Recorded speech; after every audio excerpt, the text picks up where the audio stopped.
Hi guys, we are here with Augie this morning.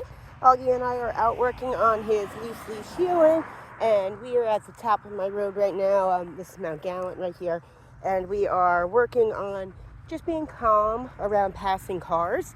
So Augie's mom had a shepherd in the past and unfortunately was hit by a car. He was okay, but we want to make sure that Auggie, as a puppy, understands that just because cars are passing, he still needs to remain calm. As you can see, he's got no pressure on his leash right now. He's in a sit stay. He's not technically in a sit stay, actually. He's in a calm state of mind because we are doing pressure and release with his slip lead. So I actually have not told him to do a sit. We are just doing pressure and release. So he's doing a great job with this. We've been walking for a few minutes, so he's pretty tired already. Yeah, so I just wanted to kind of show you how he's doing with his healing. We did start out doing transitional, which is when we take our slip lead and we figure eight it and it goes up and over his muzzle. Now we do that because dogs have additional pressure points in their muzzle as well as in their skull. So when we're using our slip lead, we want to make sure that it's positioned as high up as you can get it. That makes a big difference. As soon as this slip lead slips down on him, he tries to start taking the lead back, and then I reposition it where it's supposed to be, and he listens to the pressure immediately. Scoot over the way.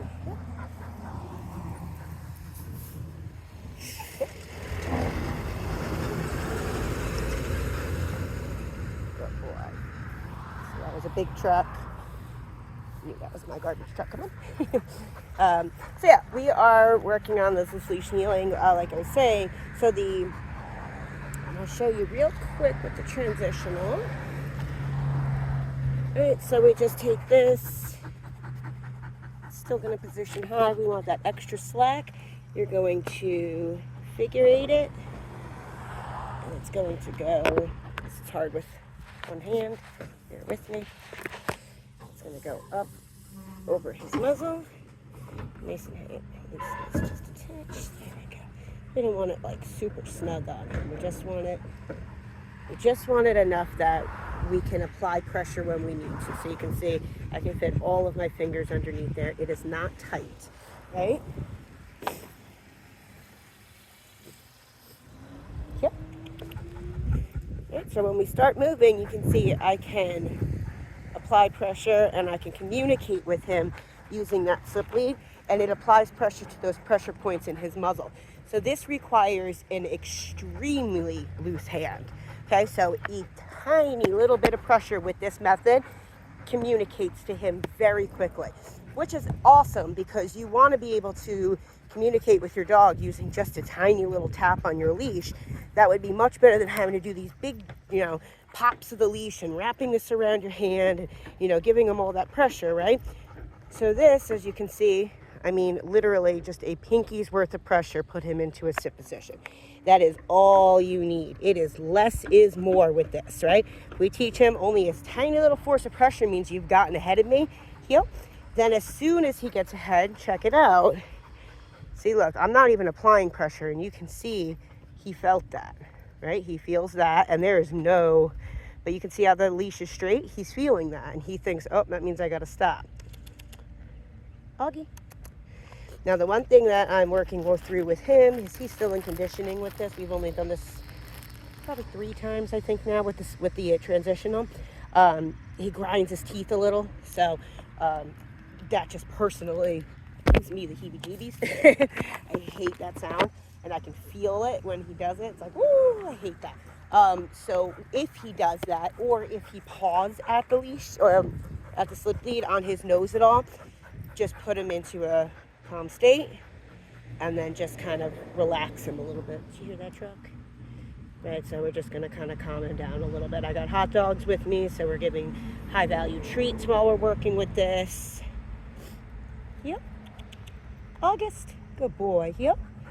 And so I didn't pull him to move. I'm using my commands to get him moving.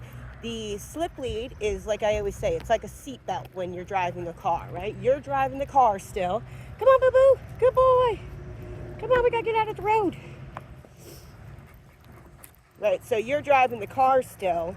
It's just that you have a seat belt on to kind of keep you safe and help you help you through everything. We're gonna let this truck pass again. Good boy, August.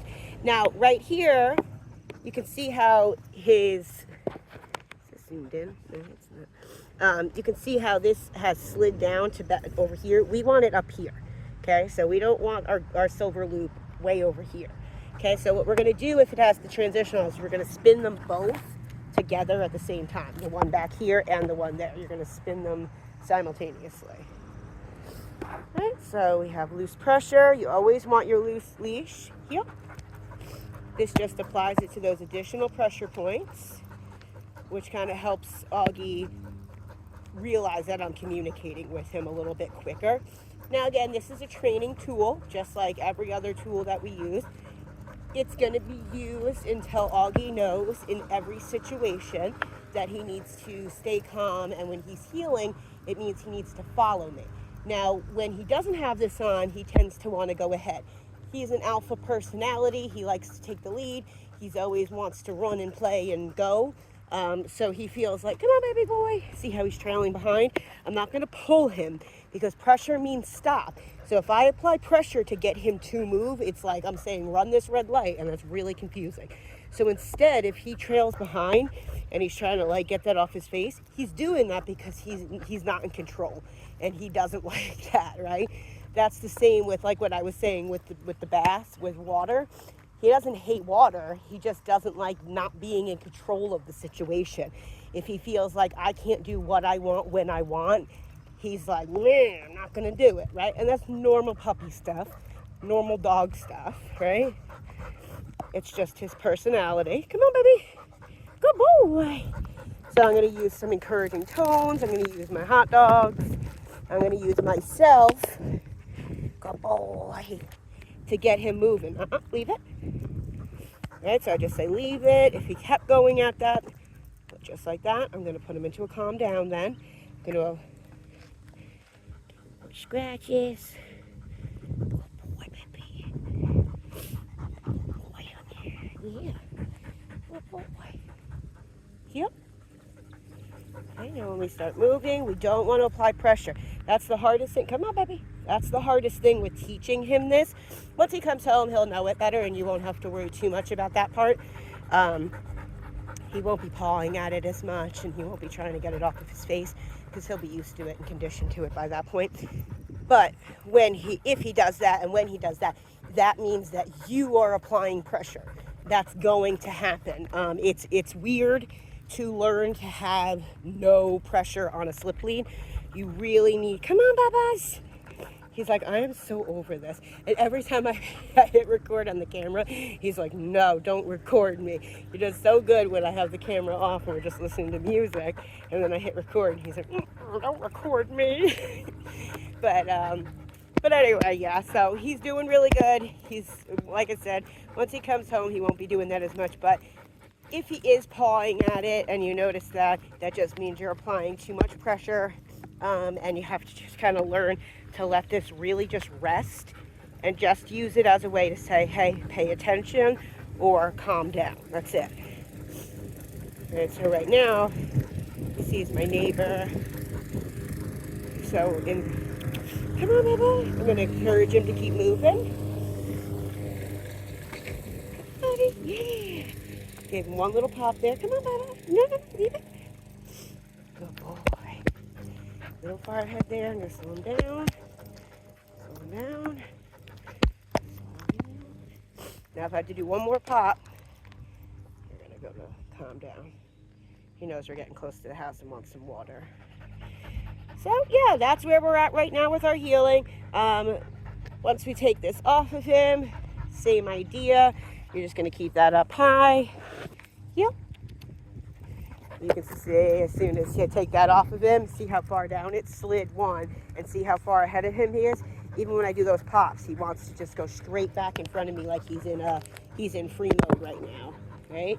But if I adjust the positioning of the slip lead, look at that, he immediately went into a sit, you know?